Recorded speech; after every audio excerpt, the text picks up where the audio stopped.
ተመርሰናል። ክቡራትና ክቡራን አድማጮቻችን ፕሮግራማችን እንደቀጠለ ይገኛል። ቆይታችን ከእናንተ ጋር እስከ 8 ሰዓት ድረስ የሚቀጥል ይሆናል።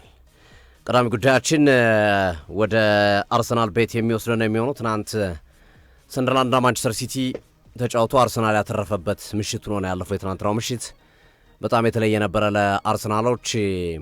ሲቲ በተለይ እንዲህ አይነት ጨዋታዎች ላይ ነጥብ ይጥላል ተብሎ አልተጠበቀም ነበር። ሰሞኑን እያሳየው ካለው ፐርፎርማንስ አንጻር ነጥብ ይጥላል ተብሎ አልተጠበቀም ነበር። ግን ሰንደርላንድ በቁርጠኝነት በተሞላው ምርጥ የመከላከል ብቃት ጨዋታውን ይዞ የወጡበት ሂደት አለ። በተለይ የመጨረሻዎቹ 30 ደቂቃዎች በሰንደርላንድ ተከላካዮችና በግብ ጠባቂው ሬፍ ጥረትና ብርታት የተገኘ አንድ ነጥብ ነው። ይሄ ቡድን በእንግሊዝ ፕሪሚየር ሊግ ወደ ፕሪሚየር ሊጉ ካደጉ ክለቦች መካከል በታሪክ በሜዳው ብዙ ጨዋታዎችን ሳይሸነፍ በመቀጠል ሁለተኛው ክለብ ሆኗል። ከዚህ በፊት ኢፕስዊች ታውን ነበረ ተከታታይ ጨዋታዎችን ሳይሸነፍ ለ11 ጨዋታ መዝለቅ የቻለው። አሁን ሰንደርላንድ 10 ጨዋታዎችን በተከታታይ በሜዳው ሳይሸነፍ ተጉዟል። በጣም በሜዳው ጠንካራ ቡድን እንደሆነ እያሳየን ይገኛል። በተለይ ለዚህ ጥንካሬያቸው እንደ ዋነኝነት ምክንያት የምናነሳው የደጋፊዎቹ ሙድ በጣም ይገርማል፣ የተለየ ነው። እያንዳንዷ የኳስ ንክኪ ላይ በቃ ገብቶ የመጫወት ያህል ስሜት ያለው ስሜት ነው የሚሰጡ ስለ ጨዋታዎቹ እና የተጫዋቾችን ሞራል በማነሳሳት ረገድ በጣም የተለየ ሆኖ እንመለከተዋለን። አንዱ የስኬት ምንጫቸው ወይም በሜዳቸው ብዙ ጨዋታዎችን ሳይሸነፉ መጓዛቸው እሱ ይመስለኛል። በዋናኝነት ግን የአሰልጣኝ ሊብሪስን ቡድን የመስራት አቅም ግን ማድነቅ ይኖርብናል። 7 ተጫዋቾችን በአፍሪካ ዋንጫ አጥተው ወሳኝ ተጫዋቾቻቸውም በተከላካይ በአማካይ መስመር እነ ሬናልዶ ማንዳቫን እነ ሳዲኪን ቋሚ 11 የሚገቡ ተጫዋቾች ናቸው። ታሊቢ፣ ቤርትራን ትራውሬ፣ ዲያራ እያል እነዚህ ሁሉ ተጫዋቾች አጥተው ሲያልፍም ደግሞ ባላርድ የለም። ትናንት ወሳኝ ተከላካያቸው ባላርድ በሌለበት ነው ነጥብ ይዞ ወጡ። በነገራችን ላይ በኡራጓዩ አልደርቴስ እና በሙኬሌ ጥምረት ያሳኩት 1 ነጥብ ነው። በጣም የሚገርም ነበር። ሙኬሌ ትናንት ኤርሊንግ ብራውት ሃላንድን ማርክ ያረገበት መንገድ በጣም የተለየ ነበረ። ሙኬሌ አስገራሚ ብቃት ነበረ ሲቆጣጠረው የነበረው ሙኬሌ እና የትናንትናው ስኬታቸው ለእነሱ ብቻ አይደለም፣ በትልቁ ለአርሰናልም የጠቀመ ነው። የአርሰናል ተጫዋች የቀድሞ ተጫዋች ግራኒት ዣካ ሁሌም አንድ አይነት ነው፣ ግን ትናንት ለአርሰናል ተጫዋቷል። አይሮን ነው አላቅም፣ ግን በዚህ ዓመት ሁሉም ጨዋታዎች ላይ እንደዚህ ነው የሚጫወቱ። በጣም የተለየ ብቃት ላይ ያለ የሚገኝ ተጫዋች ነው። 33 ዓመት ላይ በዚህ አይነት የጥራት ደረጃ መጫወት የቡድኑ ቋሚም ማገሩም እሱ ነው የተመለከት ነው። ባለፉት ጨዋታዎችም በትናንትናው ጨዋታ ላይ በርግጥ ሲያግሱ ነበር። ሊፊ ሁም በጣም አሪፍ ተጫዋቾች ናቸው እና ሞሮርለስ የሊብሪስን አቅም ነው የምታረንቀው በዚህ ሂደት ቡድን የገነቡበት መንገድ። አንዳንዶቹ አይፈለጉም የተባሉ ተጫዋቾች፣ በአውሮፓ ፍላጊ ያጡ ተጫዋቾች፣ አንዳንዶቹ እንደነ ዣካ አይነት ጨርሰዋል ተብሎ የታመኑ ተጫዋቾችን፣ የአካዳሚ ልጆችን እና መሰል ተጫዋቾችን በመሰብሰብ በጥሩ ኮቺንግ ወይም በጥሩ ያሰለጣጠን መንገድ የሰለጠኑ ተጫዋቾች እንደሆኑ በደንብ ትመለከታለህ። ተጫዋቾቹ ላይ ያለው ነገር ስታይ እና የትናንትናው ያቻ ውጤት እንደ ድል የሚቆጠር ነበረ ለሰንደርላንድ፣ እንደ ድል የሚቆጠር ያቻ ውጤት ነበረ። ምክንያቱም ጠንካራው ሲቲ ነው። ሲቲ 9 ተከታታይ ጨዋታዎች ሳይሸነፍ የመጣ ቡድን ነው። በአቋሙ ከፍ ያለና የተሻለ እንቅስቃሴ ሲያሳይም አምሽቷል። በተለይ ሰከንድ አፍ ላይ ተሻሽለው መጥተዋል። ፈረስት አፍ ላይ የሰንደርላንድን ጎል እንኳን ለማግኘት ተቸግረው ነበረ። በርናንዶ ሲልቫ ከጨዋታው ውጭ በሆነ እንቅስቃሴ 1 ጎል አስቆጥሮ ነበር፣ እሷም ተሻረች። ከዛ ውጪ ያን ያህል የሚያስፈራ ሙከራ አልነበራቸውም። ሰከንድ አፍ ግን በተወሰነ መንገድ ተሻሽለው የመጡበትን ሂደት እንመለከታለን እና ለአርሰናል ጥሩ አጋጣሚ ፈጥረውለታል። የነጥብ ልዩነቱን ወደ 4 ከፍ እንዲያደርግ ግፋ ሲልም ነገ ካሸነፈ ወደ 7 ከፍ የሚያደርግበት ይሆናል ከሲቲ ጋር። ስለዚህ ኦልሞስት ወደ ተስፋ ማስቆረጡ ሊወስዳቸው ይችላል። እንደዚህ አይነት ሂደቶች የሚከናወኑና ወደ እንደዚህ አይነት ሂደቶች የሚመጡ ከሆነ በእርግጥ ጋርዲዮላ አሁንም በዋንጫ ፉክክር ላይ ነው ያለነው፣ አሁንም ጠንካራ ተፎካካሪነታችን እንቀጥላለን የሚል አስተያየታቸውን ነው የሰጡት። ከአቻው ውጤት በኋላ በጣም እንደሚከፉ ገምቼ ነበረ፣ ግን ምንም አልመሰላቸውም። ጋርዲዮላ ብዙም ስሜት አልሰጣቸውም። እንደ በፊቱ አይነት መነጫነጭ፣ መበሳጨት፣ ኳስ ሲሳት መሬት መውደቅ ምናምን አልነበሩም እና ቀለል አድርገው ያቻውን ውጤት የአንዷን ነጥብ የወሰዱበትን ሂደት እንመለከታለን። ለአርሰናል ጥሩ ውጤት ጥሩ እንቅፋት ነው የሆነው ሰንደርላንድ። ለአርሰናል ጥሩ አጋጣሚ ፈጥሮለታል። ከዚህ በኋላ ያሉ ጨዋታዎች አርሰናል አሉ ትልልቅ ቡድኖች ግን ብዛት ጨዋታዎችን ሜዳው ላይ ነው የሚያደርገው። ስታንፎርድ ብሪጅ፣ ሴንት ጄምስ ፓርክ፣ አንፊልድ እና መሰል ሜዳዎችን ጨርሷል አርሰናል። ብዙ ትልልቅ የሚባሉ ስቴዲየሞች ላይ አይጓዙ። ኢቨን አሁን በከረንት ላይ ካሉ ቶፕ 10 ቡድኖች 2 ነው 3 ቦታ ላይ ነው የሚሄደው ከረንት ላይ ካሉ ቶፕ 10 ቡድኖች እና ያን አድቫንቴጅ ይጠቀማሉ። አብረን ያለን እግር ኳስ ነው። አሁን በአለፉት ሳምንታት አርሰናል ይጎዳል ተብሎ ተጠብቆ ነበረ። በተለይ ከነበሩ ጨዋታዎች አንጻር የአስቶን ቪላው ጨዋታ ተርኒንግ ፖይንት ነው። አርሰናል የአስቶን ቪላን ጨዋታ ማሸነፉ በተደጋጋሚ ሲነገር እንደነበረ ይህ ጨዋታ የአስቶን ቪላው ጨዋታ ወሳኝ ነው ለዋንጫው ጉዞ እንደተባለው ወሳኝ ነበር። ያንን ጨዋታ በዛ ብቃት መወጣቱ ጠቀሜታ ሰጠው። ሰንደርላንድ ላይ ሲቲ ሲጥል እንዲያመልጥ አደረገው። ትልቅ ጠቀሜታ ሰጥቶትና እንመለከታለን። የሲቲ ትናንት እድልም አብሯቸው አልነበረም። የሰንደርላንድ የመከላከል ብቃትም እንዳለ ሆኖ ኤርሊንግ ብራውት ሃላንድ ፈዞ ነው ያመሸው ትናንት። በጣም ይሄ አንዳንዴ ዞር የሚልበት ዘገም የሚያደርገውና በጣም ደከም የሚለው ኤርሊንግ ብራውት ሃላንድ ነው ስንመለከት የነበረው በትናንትናው ጨዋታ ላይ። ከምንም ጎል የሚፈጥሩ አይነት ጫና የሚፈጥሩ አይነትን ሃላንድን ለመመልከት ተቸግረን ነበረ። በእርግጥ ሙኬል በደንብ ማርክ አድርጎት ነበር፣ እንዳይንቀሳቀስ አድርጎን ነበረ። ሙኬል ግዙፎች ናቸው። አልደርቲዝም፣ ሙኬልም፣ ጌርትሩዳም በጣም ጉልበተኛ ናቸው፣ ግዙፎች ናቸው። ሃላንድን አማራጭ አሳጥቶት ነበረ። ጋርዲዮላም የተናገሩ ነገር ተመሳሳይ ነው። ነገራችን ከጨዋታው በኋላ ትንሽ ጉልበት ይጎለን ነበር ነው ያሉት። ትንሽ የማች ፊትነሳችን የጉልበት አቅማችን ልክ አልነበረም። ይሄ ደርምሳ የመግባት አንድ ሁለት ተቀባብለ የመግባትና መሰል ነገሮችን ማድረግ አልቻልንም። ልክ ወደ እነሱ አጥን ስንገባ ጉልበት ያንሰን ነበር፣ እነሱ በጉልበት ይበልጡን ነበረ ሲኖ ጆሴፍ ፔፕ ጋርዲዮላ ባስተያየታቸው የሰጡት።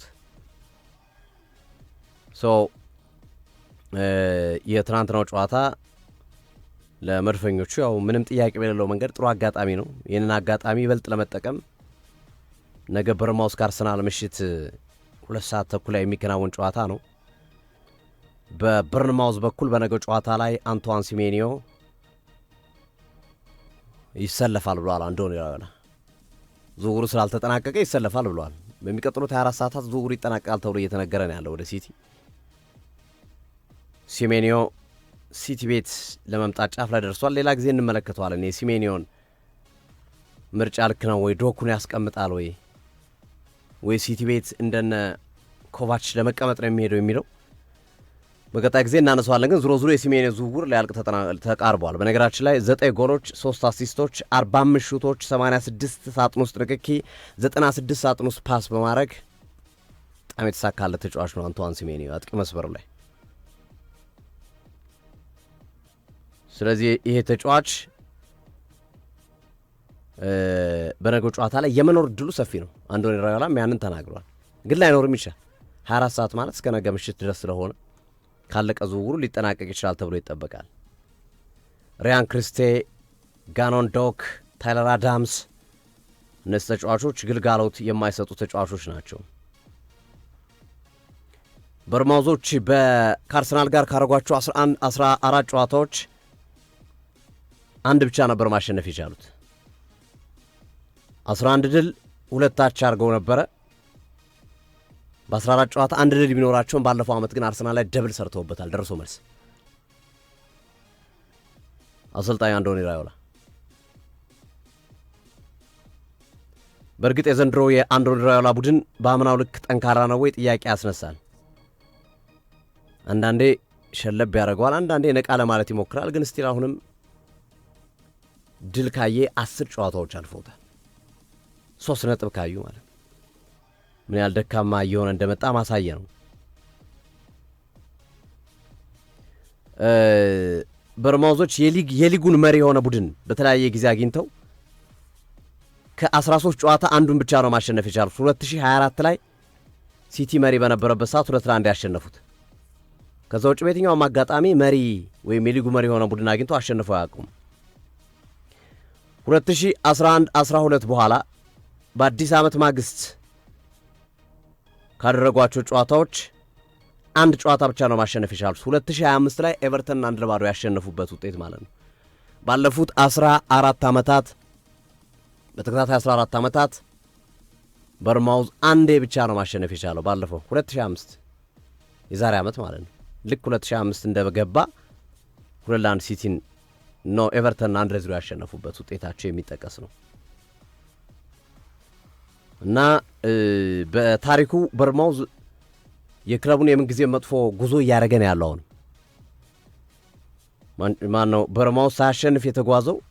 በታሪኩ 10 ጨዋታ ነው። አሁንም 10ኛው ጨዋታ ላይ ደርሷል። 5 አቻ 5 ሽንፈት ነው ያስተናገዱት። ቡድኑ ያው ግልጽ ነው ያለበት አቋም።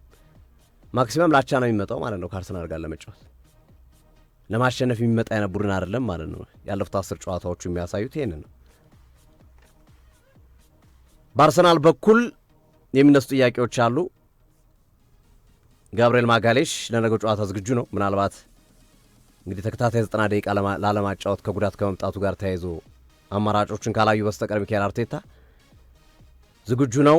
ጋብርኤል ጄሱስ በ9 ቁጥር ሚና ሊጀምር ይችላል በነገው ጨዋታ ላይ ከዮኮሬሽ የተሻለ ነገር በየገባበት እንቅስቃሴ እያሳየ ከመገኘቱ ጋር ተያይዞ ማለት ነው። ተጠባቂው ሌላው የኢዜ ጉዳይ። ኢዜ ነገ ቋሚ 11 ሊገባ ይችላል። እንግዲህ ቶተንሃምን ሃትሪክ ሰርቶ ካሸነፈ በኋላ ተከታታይ 4 ጨዋታዎች አልተሰለፍም በቋሚ 11። ይሄ የተለመደ አይደለም። ሃትሪክ የሰራን ተጫዋች በእርግጥ እድል ሰጥቶታል የተወሰነ፣ ግን ከዛ በኋላ ጥያቄ እየተነሳ ነው ያለው ኢዜ ላይ ከወጣበት ገንዘብ አንጻር መሰል ነገር አንጻር ተጫዋቹም ሚዲያዎችም ተጽዕኖ ውስጥ እየከተቷቸው ነው አርሰናሎችን እና ምናልባት በነገው ጨዋታ በጀማሪነት ኢዜን ይዘውት ሊገቡ እንደሚችሉ የመረጃ ምንጮች እየጠቀሱ ነው የሚገኙት። አርሰናል ባለፉት 16 ተከታታይ ጨዋታዎች ከበርንማውዝ ጋር ተጫውቶ ጎል ያላስቆጠረው አንድ ጊዜ ብቻ ነው። ከአዲስ ዓመት ማግስት ባለፉት 10 ዓመታት አርሰናል ማሸነፍ ያልቻለው አንዴ ብቻ ነው። 2022 ላይ ማንቸስተር ሲቲን ማሸነፍ ያልቻለበትና በማንቸስተር ሲቲ 2-1 የተሸነፈበት ውጤት ነው። ባለፉት 10 ዓመታት አዲስ ዓመት በጠባ ወይም አዲስ ዓመት በመጣ ማግስት አርሰናል ተጫውቶ በአንድ ጨዋታ ብቻ የተሸነፈው 7ቱን አሸንፏል፣ 2ቱን አቻ ወጥቷል።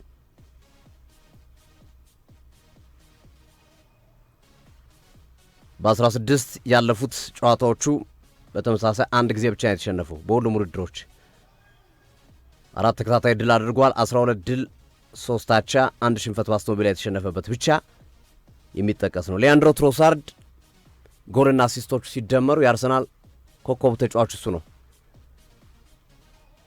9 ጎልና አሲስት ላይ ተሳትፏል። 5 ጎል ተመሳሳይ እንደ ዮኮሬሽ በፕሪሚየር ሊጉ ያለው ማለት ነው። በፕሪሚየር ሊጉ 4 አሲስት እና 5 ጎል 9 ጎሎች ላይ ተሳትፏልና በሊያንድሮ ትሮሳርድ ልክ በአርሰናል ማሊያ በዘንድሮ የእንግሊዝ ፕሪሚየር ሊግ ብዙ ጎሎች ላይ የተሳተፈ ተጫዋች የለም።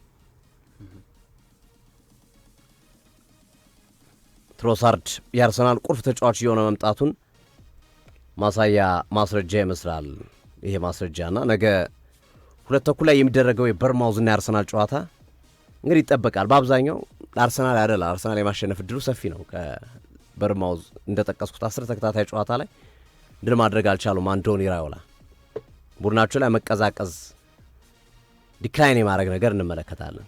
ይህም በቼልሲ 2-0 እየተመሩ ነው። በኋላ 2-2 ያደረጉት በእርግጥ 2-0 እየመሩ ነው። 2-0 እየመሩ 2-0 እሺ ሶ ከማንቸስተር ዩናይትድ ጋርም እንደዚሁ በእርግጥ ቡድኑ ያው ፋይት ያደርጋል እስከ መጨረሻው ደቂቃ። እጅ የሚሰጥ አይነት ቡድን አይደለም በየትኛውም መንገድ ማለት ነው። አግብቶም ቢሆን ገብቶበትም ቢሆን በሁለቱም ፋይት የሚያደርግ ቡድን ነው። የነገው ጨዋታ አንቷን ሲሜኒዮ ከሌለ ምንም በርንማውዝ በጣም የሚቸገር ይመስላል። ኮምፒት ለማድረግ እንኳን የሚችል አይመስልም። ይሄ መሸነፉን እንተውና ለኮምፒቲሽን እንኳን ላይበቃ ይችላል። ሲሜኒዮ በጣም ወሳኝ ተጫዋች ነው። ሲሜኒዮ ካለ ምናልባት ጋርዲዮላም እባክህ ውለታው አለልን በሚል ወደ ሲቲ ሲሄድ ቀብድ ነው የሚሆነው። ወደ ሲቲ ላይ ያመራ ነው አይደል? አርሰናል ነጥብ አስጥሎ ወይም አርሰናልን አሸንፈው በተለይ በሱ ጎል በሱ ጥረት ቢሄዱ ደግሞ ለአንቷን ሲሜኒዮ እጥፍ ድርብ የሆነ ድንቅ አቀባበል ይጠብቀዋል ከጋርዲዮላና ከተጫዋቾቹም ከደጋፊዎችም አይደል? ይህንን ነገር ይጠፋሉ ብዬ አላስብም። አንቷን ሲሜኒዮ ግን ይጫወታል ወይ ጥያቄ ያስነሳል። ኦልሬዲ ዝውውሩ እየተጠናቀቀ ነው። በ10 ቀን ውስጥ ማለቅ አለበት የሱ ዝውውር። ዛሬቱ ነው። ስለዚህ ጊዜ ሳይሰጥቶ ነው ማጠናቀቅ ይኖርባቸዋል እና ሲሜኒዮ ካለ ለአርሰናል ከባድ ይመስላል። አንዶኒ ራዮላም ይኖራል ብሏል። በዛሬው ጨዋታ ላይ ይኖራል። ምንም የሚሄድበት ነገር የለም። በዛ ላይ ልጁን ፍላጎት አለ፣ የመጫወት ፍላጎት ስላለው እናጫውተዋለን የሚል አስተያየታቸውን ሰጥቷል። አይ ቲንክ ይችን ሳይኮሎጂካል አድቫንቴጅ ለመጠቀም ይመስለኛል አንዶኒ ራዮላ የሚያጫውቱ ዛሬ ወደ ሲቲ ሊሄድ ነው። ለሲቲ ውለታ ሰርቶ ቢሄድ በጣም ይበልጥ ጉዞ የሰመረ የቀና ይሆንለታል አንቷን ሲሜኒዮ። ስለዚህ ይህን ሚሽን ይዞ ነው የሚገባው። ሚሽኑ በግልጽ ላይ ነገረው ይችላል። ጋርዲዮላ መቼም ደውሎ ይህን ሚሽን አሳካልኝ ሊሉት አይችሉም። በተመሳሳይ አንዶኒ ራዮላም ይህን ሚሽን እንዲያሳካ ብሎ ሊያነሱ አይችሉም። ግን ሁለቱም ተጠቃሚ ነው የሚሆኑት። በርማውዝም ቢጫወትለት ከሱ ግልጋሎት ያገኛል፣ ነጥብም ሊወስድ ይችላል፣ ሊያሸንፍም ይችላል። ሲቲም ቢጫወትለት ፌቨር ሊሰራለት ይችላል በጨዋታው ላይ ጥሩ ተንቀሳቅሱ። ስለዚህ ሲሜኒዮ በነገው ጨዋታ ላይ ወሳኝ ሚና ሊወጣ የሚችልበት እድል ይኖራል። ጥሩ ጨዋታ፣ ጥሩ ፉክክር እንመለከታለን። ሁለት ስፓኒያርዳውያን፣ ሁለት ጓደኛ ማቾች፣ ሁለት አንድ አካባቢ የተገኙ አሰልጣኞች የሚያደርጉት ጨዋታ ከመሆኑ ጋር ተያይዞ ጥሩ ፉክክር የምንመለከትበት ጨዋታ እንደሚሆን ይጠበቃል ለማለት ያህል ነው። አሉት ያው መግቢያ ላይ የተናገርከው ነገር በጣም ገላጭ ነው ብዬ አስባለሁ። በተለይ ማንቸስተር ሲቲ በዘንድሮ ዓመት ነጥቦችን የጣለባቸውን ጨዋታዎች ስትመለከት በጣም ኤነርጄቲክ የሆኑ ከኃይልና ከጉልበት ጋር የተቀላቀለ ጨዋታ መንገድ መርጠው የሚጫወቱ ክለቦች ማንቸስተር ሲቲ እንደሚፈትኑት ማሳያ ነው። ትላንት ሰንደርላንድ ለአፍሪካ ዋንጫ ለተለያዩ ብሔራዊ ቡድኖች ልጆቹን ልኳል። ከዚህ አኳያ ሞር ሲቲ ይህንን ጨዋታ ያሸንፋል የሚሉ ቅድመ ግምቶች ነበሩ። ጥያቄ የለውም ሎጂካሊ ስትመለከተው ማለት ነው። ፕላስ ግን ሲቲ ዘንድሮ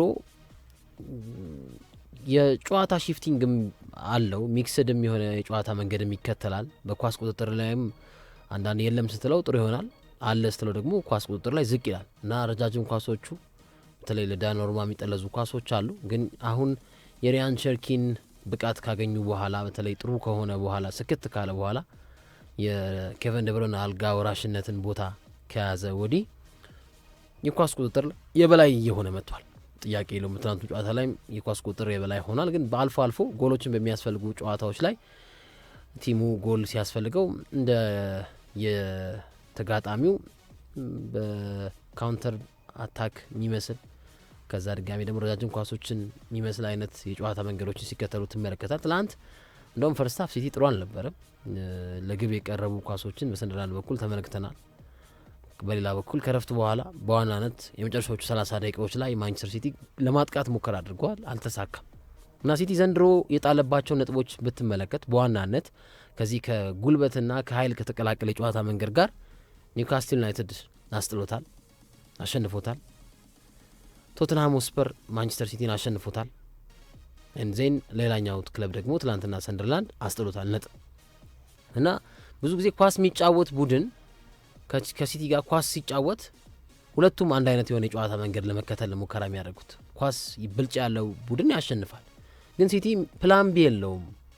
በተለይ አማካኝ ክፍል ላይ የነ ቶናሊን የነ ዮላይንተን ብሩኖ ጉማሬጅ አይነት ቡድንን በቶተንሃም ሆትስፐርም ብትመለከት መሀል ላይ ያሉ ተጫዋቾች በጣም ነቢሱማ ነሳር ያላቸውን ኢነርጂ ያላቸውን ለዱዌል ኤሪያል እና ግራውንድ ላይ ያላቸውን ሜካኒዝም ትመለከታል እና ትላንትናም ሰንደርላንዶች እንደዛ እንደሚያደርጉት ተፈርቶ ነበር እና እኔ እንደውም ምሳቤ ከረፍት በኋላ ሲቲ ያገባል ብዬ ነበር። አንዱ የሰንደርላንድ የዘንድሮ ዓመት መገለጫ ከሆኑ ነጥቦች መካከል በመጀመሪያው አጋማሽ የሚያስተናግዳቸው የጎል ብዛቶች በጣም ጥቂት ናቸው በዘንድሮ ዓመት በሁሉም ውድድሮች። ግን ሰንደርላንዶች ሰከንድ ሃፍ ላይ ጎል የሚቆጠርባቸው ቡድን ናቸው። የተቆጠረባቸውን የጎል ቁጥር ብናካፍለው ፈርስት ሃፍ ላይ የሚቆጠረው በጣም ጥቂት፣ ግን ሰከንድ ሃፍ ላይ ግን ከ10 ጎል በላይ አስተናግደዋል ሰንደርላንድ በዘንድሮ ዓመት ማለት ነው እና ያ ነገር እውን ሊሆን ነው እንዴ ልትል ትችል ነበር። ትላንት ሰከንድ ሀፍ ላይ ሲቲ በተለይ መጨረሻዎቹ 30 እና 25 ደቂቃዎች ላይ የነበረውን ብልጫ ስትመለከት አይ እውነትም ይሄ ነገር እውነት ነው እንድትል ያደርግህ ነበር እና በሜዳቸው ግን ስታዲየም ኦፍ ላይት ላይ ጠንካራ ቡድን መሆናቸውን አስመስክረዋል። ሰንደርላንድ ዘንድሮ ትልቅ የሚባሉ ክለቦችን ነጥብ አስጥለዋል፣ አሸንፏል። ማንቸስተር ዩናይትድ ነው ያሸንፏል። ማንቸስተር ዩናይትድ ኦልድ ትራፎርድ ላይ ሰንደርላንድን የመጀመሪያው ክሊንሺት ያገኘበት የዘንድሮ ዓመት ውጤት ሰንደርላንድ 2-0 ግን ሌሎችን ቡድኖች ብትመለከት ከአርሰናል ጋር 2-2 ወጥቷል። ቼልሲን አሸንፏል። ትላንት ማንቸስተር ሲቲን ነጥብ አስጥሏል። ሶ ሰንደርላንድ የድሮውን አይነት ይሄ ዳርን ቤንት ኖረው በጣም አስቸጋሪ የነበረበትን ጊዜ የምናስታውስበት ነበርና በጣም ስትራግል አድርጎ ነው እዚህ ደረጃ የደረሰው። እንዲሁ የደርቢው ጨዋታንም ታነሰዋለ ከኒውካስትል ጋር የነበራቸው የደርቢ ጨዋታ በጣም አስደናቂ የሚባል ነበር። ስታዲየም ኦፍ ላይት ላይ የነበረው ጨዋታ ሁለቱም አንድ አይነት የጨዋታ መንገድ ከኃይልና ከጉልበት ጋር የተቀላቀለ ሚክስ የሆነ የጨዋታ መንገድን ይዘው ነበር የመጡትና ይህንን አቺቭ አድርጓል ብዬ አስባለሁ። ሰንደርላንድ የሚገባው ውጤት ነው ብዬ አምናለሁ። ምክንያቱም በሀገራዊ ጥሪ ልጆችን ልከህ ከዛ በኋላ ደግሞ ሲቲም ለዋንጫ እየተጫወተ አቻ ማስወጣት ማለት በጣም በደንብ ጥሩ የሚባል ውጤት ነው ለሰንደርላንድ። ለአርሰናልም ደግሞ ውለታ ውሏል። ለሲቲም ውሎ ነበር አክቹዋሊ ለሲቲም ውሏል። አርሰናልን አስጥሎታል ባለቀ ደቂቃ 2-1 ያንን የሚያካከስ ውለታ ደግሞ ትናንትና ደግሞ ለአርሰናል እንደዋለ መናገር ይቻላል። ማንቸስተር ሲቲ ላይ የአንቶኒዮ ሴሜኒዮ ጉዳይ ወደዚህ ክለብ ሲመጣ ያለውን የማጥቃት ቴምፖ ከፍ ያደርገዋል ብዬ አምናለሁ። ትላንት ሮድሪ ተቀይሮ ገብቷል። ጀርሜን ዶኩ ተቀይሮ ገብቷል ከጉዳት መልስ። ግን ደግሞ በጉዳት የወጡባቸው ተጫዋቾች አሉ። ለምሳሌ ሳቪኒዮ በጉዳት ነው የወጣው። አማካኙ ኒኮ ጎንዛሌዝም እንዲሁ በጉዳት እንደወጣ ተመልክተናል። እና ሲቲ አሁን ቀጣይ ቼልሲ ነው የሚያገኘው። ስታንፎርድ ብሪጅ ላይ ሳይሆን ኢታር ላይ የሚደረግ መርሃ ግብር ነው። ኢታር ላይ ተደርጎ ድጋሜ ያለ ካሴዶ ቼልሲ የሚገጥምበት ጨዋታ ይሆናል።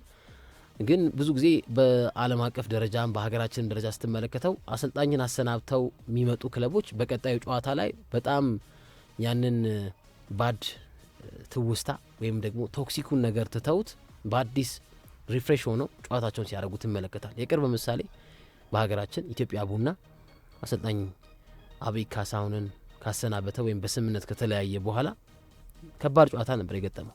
መቻልን ለሊጉ ዋንጫ የሚጠበቅ ክለብን የገጠመው ግን ባሰናበተ በኔክስት ማቹ ኢትዮጵያ ቡና መቻልን አሸነፈ እና በአጠቃላይ በዓለም ደረጃ ስትመለከታቸው አሰልጣኞችን አሰናብተው በቀጣዩ ጨዋታ የሚደረጉ ጨዋታዎች የአሰልጣኝ ያባረረው ቡድን በተለየ መነቃቃትና የማሸነፍ ሜንታሊቲ ሆኖ ነው ጨዋታ የሚያደርገውና ይሄ ሎጂካል የሆነ ጀነራል ትሩዝ ግን አሁንም ግምት ወደ ሲቲ እንደሚያጋድል ጥያቄ የለው።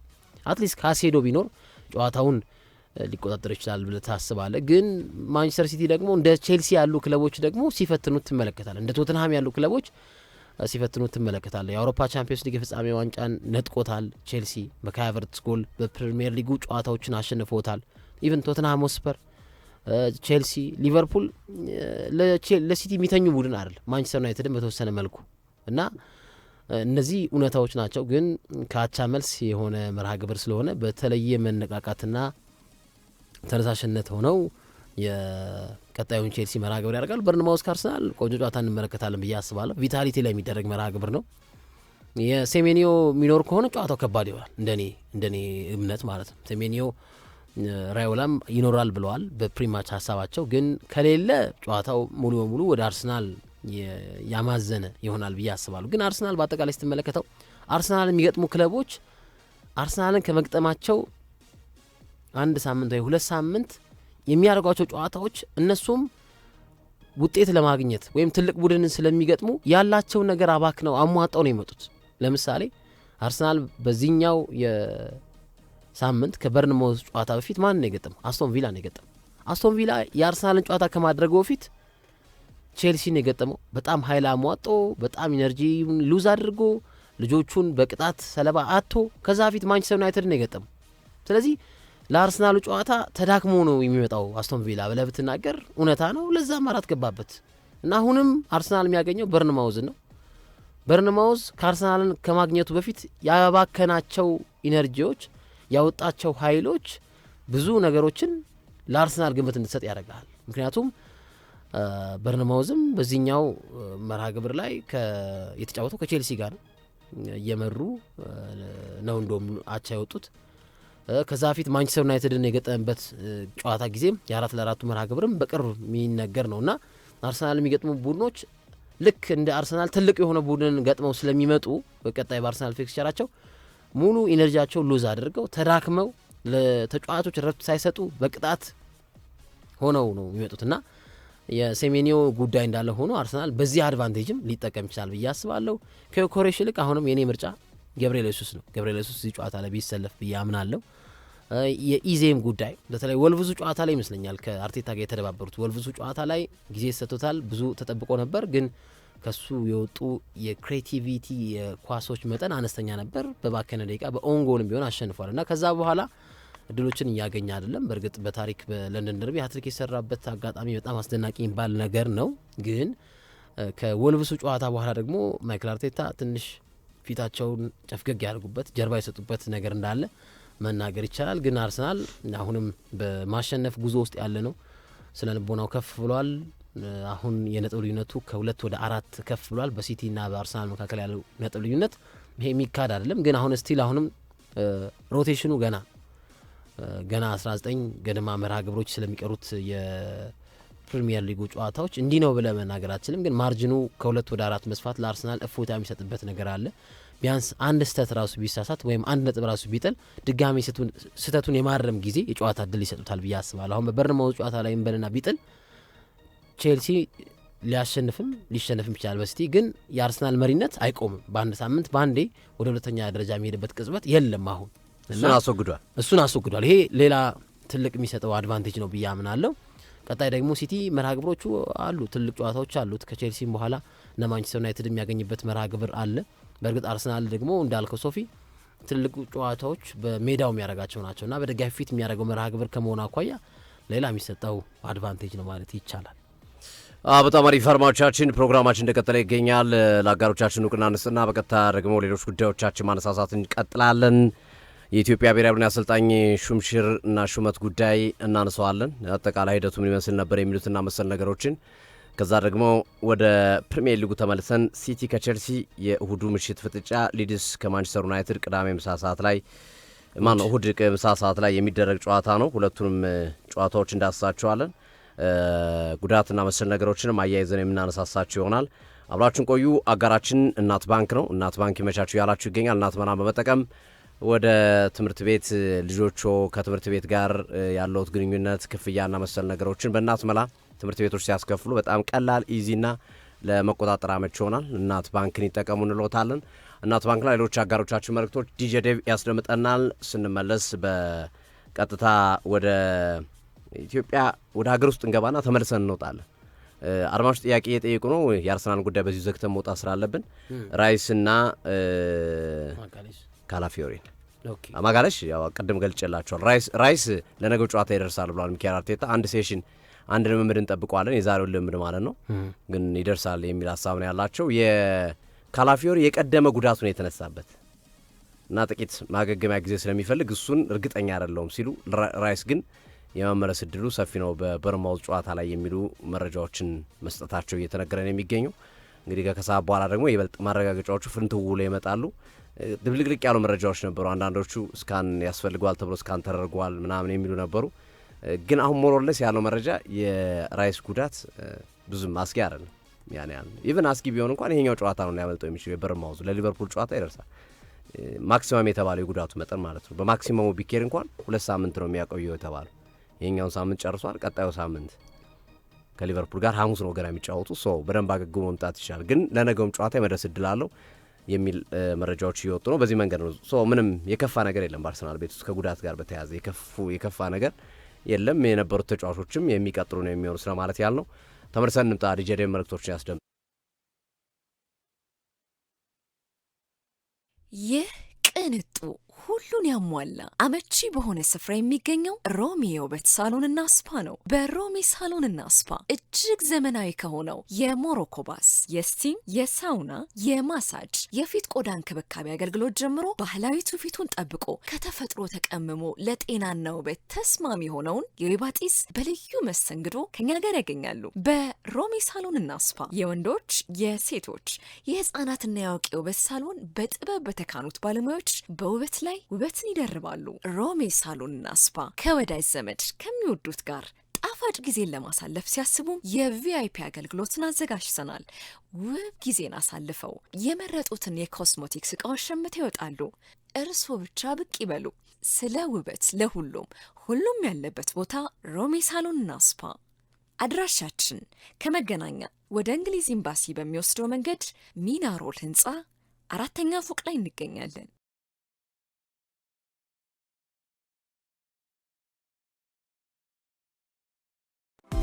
በፀሐይ ወገግታ የተጀመረ ቀን